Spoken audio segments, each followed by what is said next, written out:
Books presents an unabridged recording of The Frog Princess by E.D. Baker, narrated by Catherine Kellgren, and directed by Ian McCullough.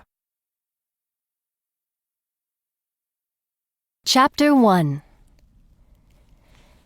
Even as a little girl, I had thought that the swamp was a magical place where new lives began and old ones ended, where enemies and heroes weren't always what one expected, and where anything could happen, even to a clumsy princess. Although I'd believed this for most of my life, I had no proof until Prince Jorge came to visit, and I met the frog of my dreams. I had gone to the swamp to avoid the prince, a favorite of my mother's but never of mine. My escape hadn't been planned, yet the moment I heard that Jorge was coming, I knew I couldn't stay. Normally, few people in the castle ever seemed to notice me, so it was easy to sneak away undetected and flee to the swamp. It was only after I was secure in my escape that I began to worry about how my mother would react. I could almost see the disdain in her eyes as she gave me her usual speech about the proper behavior of a princess. Although I saw her as infrequently as we both could manage, I'd long since grown accustomed to that look.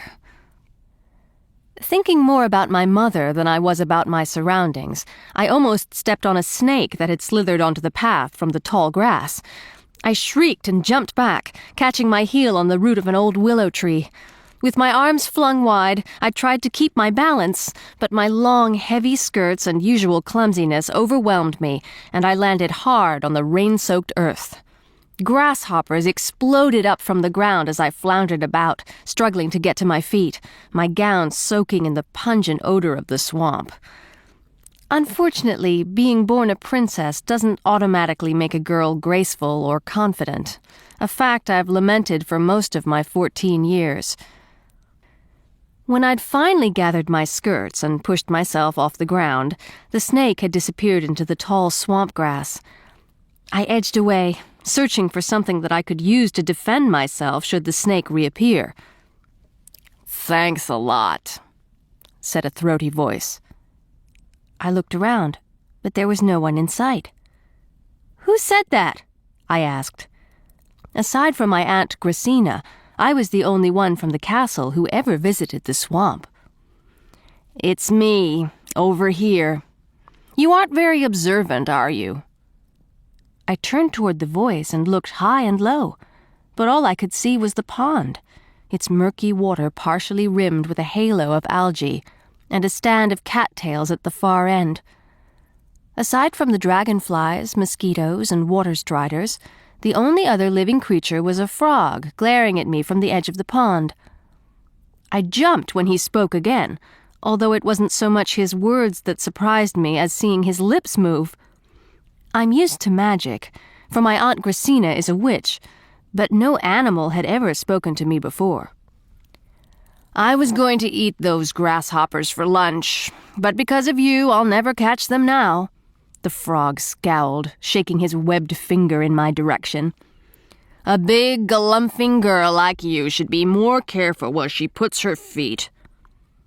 "I'm sorry," I said, offended. "I didn't mean to. It was an accident."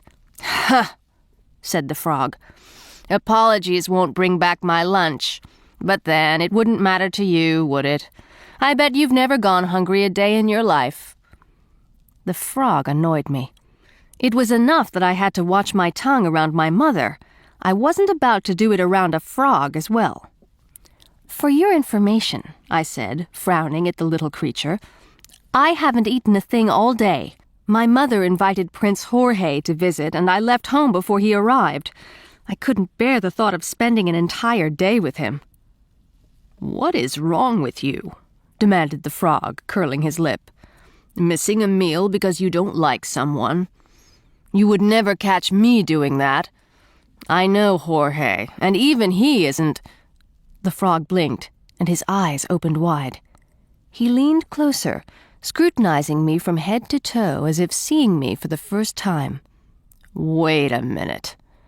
If your mother invited a prince to visit..." To keep listening to this audiobook, I've left you a link in the description so you can do it. at no cost thanks to Audible's 30-day free trial.